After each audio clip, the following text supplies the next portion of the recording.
Today, now that we're under the ceasefire with Iran, Israel, and America, why don't we take a look at what the economic effects are going to be? Because actually, they're huge, in my opinion. Let's see what you think.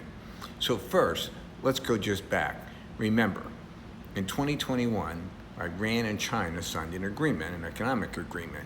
I believe it was for 25 years, $40 billion. And here's the gist of the agreement. It is for 25 years. It is for $40 billion.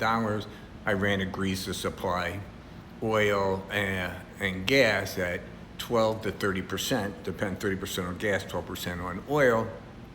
And they would do, this is critically important, 40% of the payments would be in renminbi. Now remember something, China has a closed system. So what happens is if China is paying Iran in renminbi, they just leave it in a Chinese bank. They don't pay it to Iran. Then Iran has the right to buy Chinese goods with the renminbi in China, and then they'll ship them to Iran. It's a closed system, all right? And when you look here, and you can read through this yourself, Iran is a major supplier, if not, it is the supplier to China of oil. So you can read through this and how much it is. So what does this mean? Why do we care? Well, think about this. The moment that Rubio was interviewed on television and said, well, China should stop Iran from closing the Straits of Hormuz, and because it's in their best interest, okay?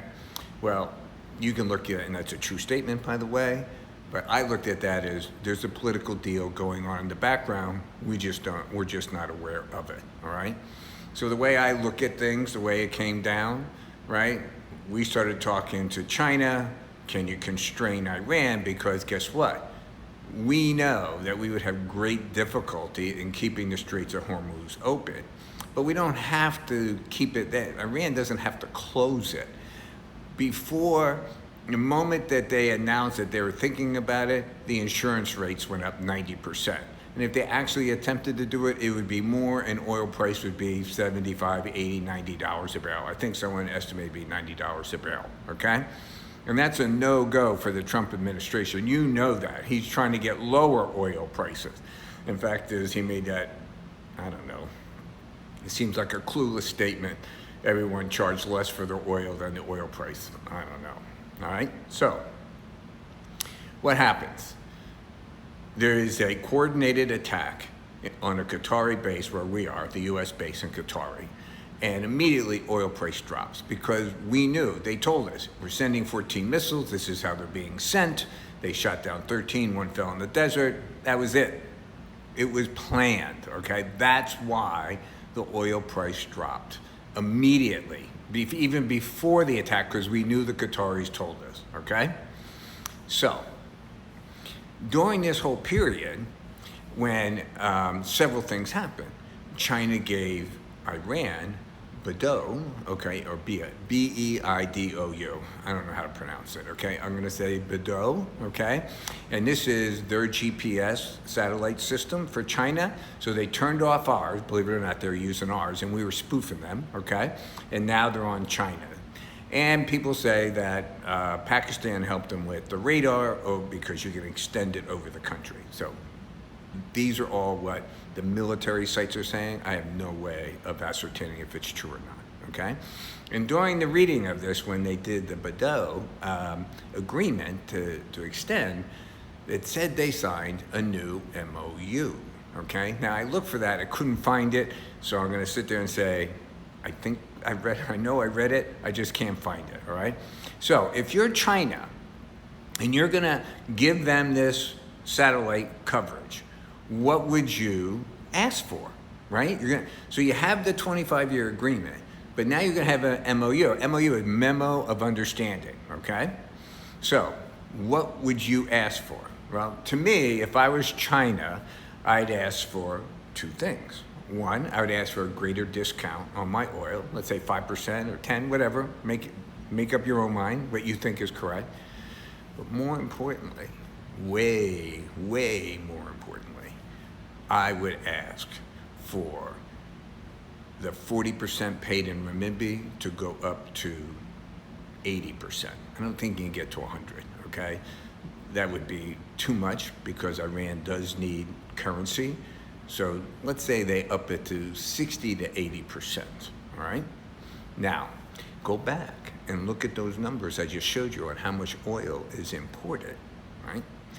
So now China has secured their agreement with Iran, and we're talking to them about constraining Iran. Now, we already went over the rare earth minerals, and I think that we are terrified of China, that they'll cut us off the rare earth minerals. And to just give you an example, here's the rare earth mineral magnets, okay?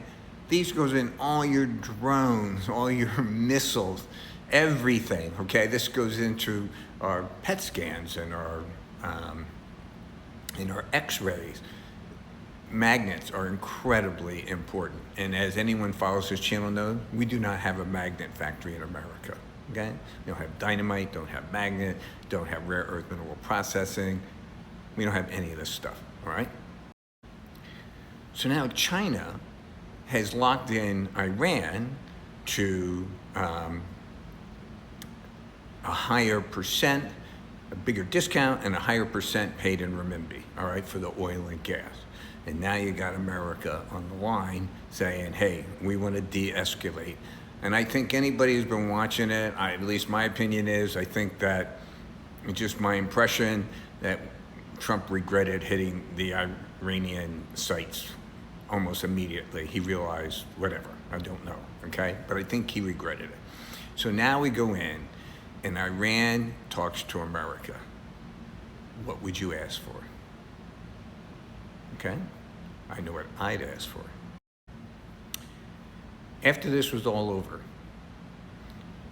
out came this little tweet that said, you know what? We're not going to sanction the Iranian oil going to China anymore. Now he's reversing his own policy. Come on, remember, it's only been like 2 or 3 months when Trump said, if any country in the world buys Venezuelan or Iranian oil, we're going to put 300% tariffs on you, okay?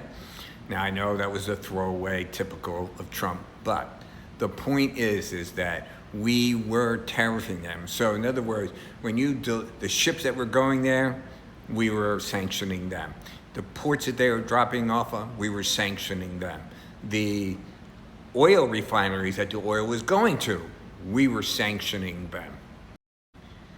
Companies that we felt that were front companies buying the Iranian oil, we were sanctioning them, okay?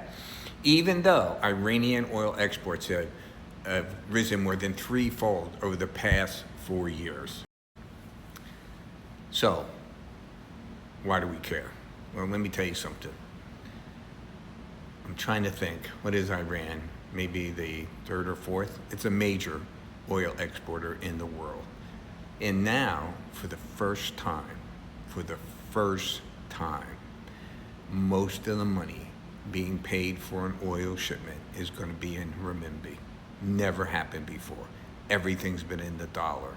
And not only that, we, the US, we have now basically guaranteed that they can get their deliveries from Iran. Period. End of story. Read what they say. We're no going to sanction. We're not going to do anything about this. We are actually saying we agree. So to me, this is what China cut with us. Listen, we'll keep up the rare earths, but they're under, you can't use them for military, all right? And then second is we want our oil to be delivered without any problem. In America, given where we were, given what we want to accomplish, we agreed to do this. This is a major game changer in the world, and I'm going to predict a major game changer for oil in the world, as now a major producer is now delivering oil in the renminbi and not in the dollar. What do you think? Like and follow, and let me know in the comments.